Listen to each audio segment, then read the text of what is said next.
Bom dia, boa tarde, boa noite. Para você que não me conhece, meu nome é Gustavo e nesse canal nós vamos falar de futebol de forma geral, focando principalmente no futebol brasileiro.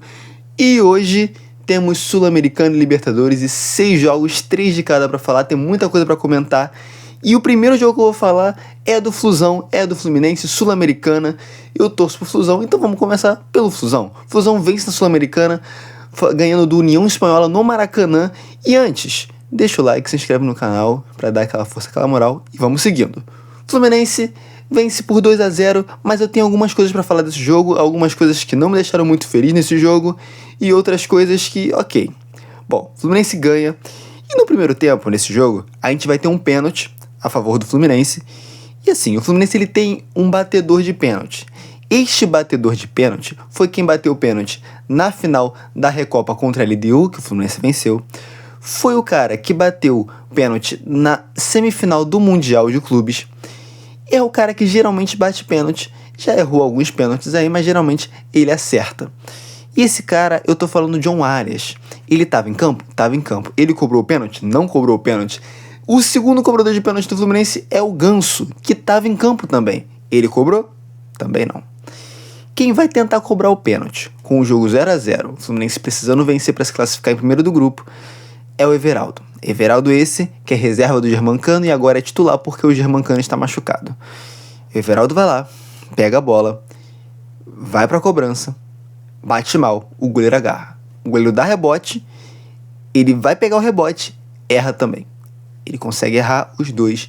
E eu não sei quem foi o gênio que decidiu que o Everaldo ia bater o pênalti num 0-0 no jogo que o Fluminense precisava ganhar, só para ganhar confiança. Tudo bem que o time do União Espanhola não é um time muito forte, o Fluminense provavelmente venceria, mas estava 0-0. No provavelmente, a gente tem que tentar ir na certeza. De qualquer forma, o Fluminense ele vai abrir o placar apenas no segundo tempo, inclusive bem no comecinho já o Keno ele abre o placar.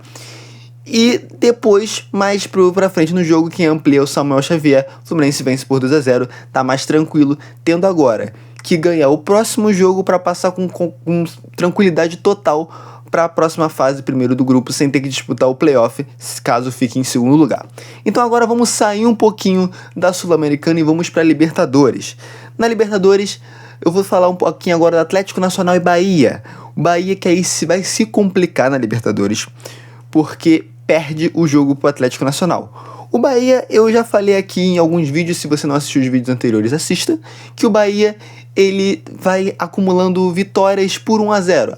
Perdeu também por 1-0, enfim, mas o Bahia, ele tava gostando ali do placar de 1-0. Acontece que 1-0 hoje foi contra o Bahia.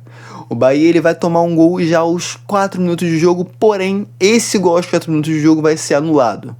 Então, o gol que vai dar a derrota do Bahia, a vitória do Atlético Nacional, ele vai vir no finalzinho do primeiro tempo e o placar termina assim, 1-0 Atlético Nacional e o Bahia tá todo embolado agora no grupo dele. Próximo jogo que eu tenho pra falar de Libertadores, Botafogo e Estudiantes. Olha, esse jogo foi interessante, tá? Esse jogo foi legal, esse jogo foi maneiro. Botafogo deu uma suada, deu uma suada ali pra poder conseguir essa classificação. Detalhe que eu tenho que falar pra vocês. Nesse jogo, o Botafogo precisava ganhar. Ele precisava ganhar para conseguir a sua classificação na Libertadores, porque ele tinha se complicado um pouquinho no grupo, então ele precisava dessa vitória. E o Botafogo ele começa vencendo. No primeiro tempo, quem abre o placar é o Botafogo e segue tranquilo. No segundo tempo, o Botafogo amplia o placar também. Lá para os 60, 70 minutos, o Botafogo vai ampliar o placar. O jogo estava tranquilo. O time do Botafogo, ele é muito melhor. O elenco do Botafogo também é muito melhor que o do Estudiantes. E o Estudiantes não estava jogando tão bem para conseguir buscar alguma coisa. Porém, tem um problema.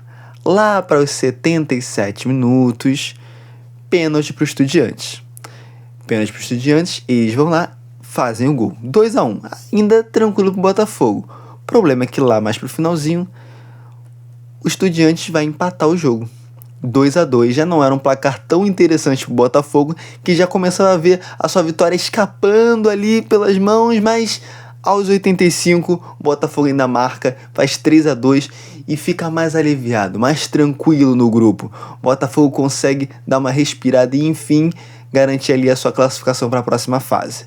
Bom, agora fechando os jogos de Libertadores dessa quarta-feira, vamos voltar para a Sul-Americana e eu tenho que falar de 2 times aqui, que são o Cruzeiro e o Vitória. Bom, caso vocês não saibam, Cruzeiro e Vitória, eles estão em situações diferentes na Sul-Americana, porém são situações complicadas. No caso do Cruzeiro não é nem complicada, a situação do Cruzeiro já foi embora, já acabou, o Cruzeiro já não tem nenhuma expectativa de classificação na Sul-Americana, já não consegue mais, já está eliminado da Sul-Americana. Então o Cruzeiro ele vai jogar contra o Palestino. E o Cruzeiro ele começa perdendo. O Cruzeiro já não almejava muita coisa, mas começa perdendo, pelo menos vai tentar buscar essa virada aí, né? E é o que o Cruzeiro faz. Lá no segundo tempo, a 69, o Cruzeiro consegue empatar com o Palestino. E lá só para os 90 minutos o Gabigol aparece e vira o jogo. Gabigol esse que inclusive teve um lance polêmico com ele, um lance de pênalti que o juiz não deu, foi um empurrão ali dentro da área e tal, o juiz não deu, olhou, não quis dar, beleza. No caso do Vitória, o Vitória ele ganhou, e no caso do Vitória, ele ainda tem como se classificar. O problema do Vitória é que ele só consegue se classificar para os playoffs.